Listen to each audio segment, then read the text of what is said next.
It helps your learning curve. People have asked me all the time, hey, I want to get out of this industry and move into that industry. I highly recommend what you do in that situation is you go in that industry somehow, get a job in that industry. Maybe a side job. People go, hey, I want to start my own bar.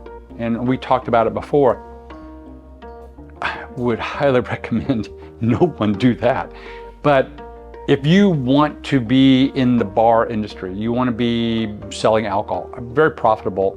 If problems with bars is they get hot and then they lose their appeal because that crowd finds another bar and then they find another bar and then these bars are kind of left behind. So get your bar, if you're going to have a bar and it gets hot, sell it then. Don't wait until the people leave.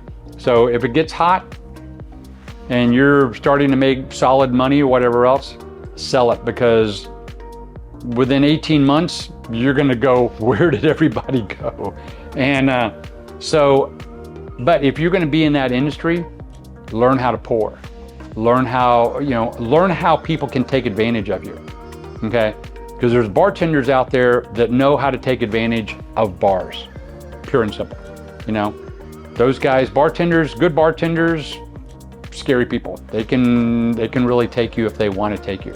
And especially if you don't know what you're doing.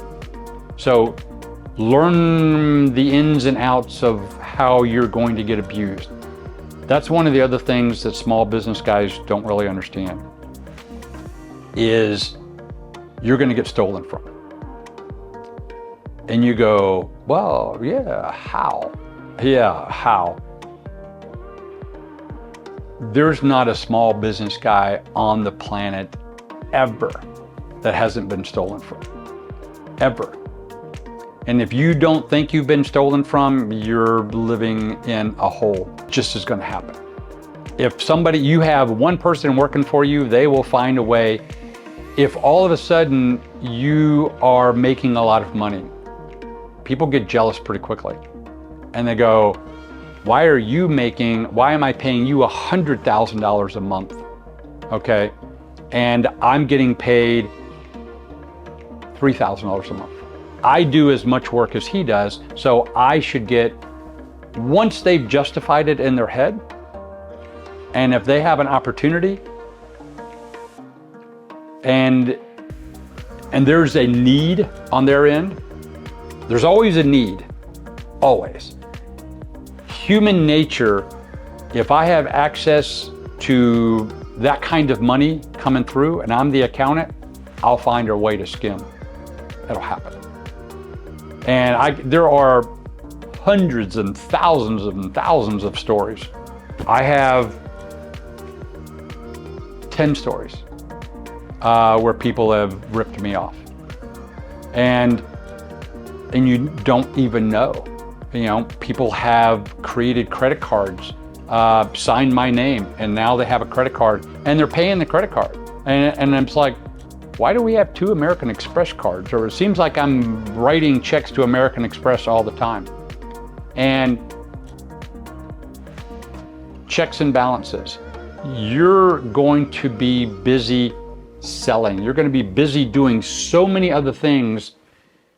It's hard to keep up with the money. And you're going to have to really have at least 2 people, you and somebody, or somebody and somebody else, and checking. And you want to make sure that these 2 people do not like each other. Truly. If they start liking each other, then they're going to collude and you're going to lose more money. It's just going to happen. Hire people that you hope are trustworthy, but you're going to be taken advantage of. And just have people come in and check. My accountant will tell you, as a that's all he did was small businesses. He said, every day, every company, it can be a church.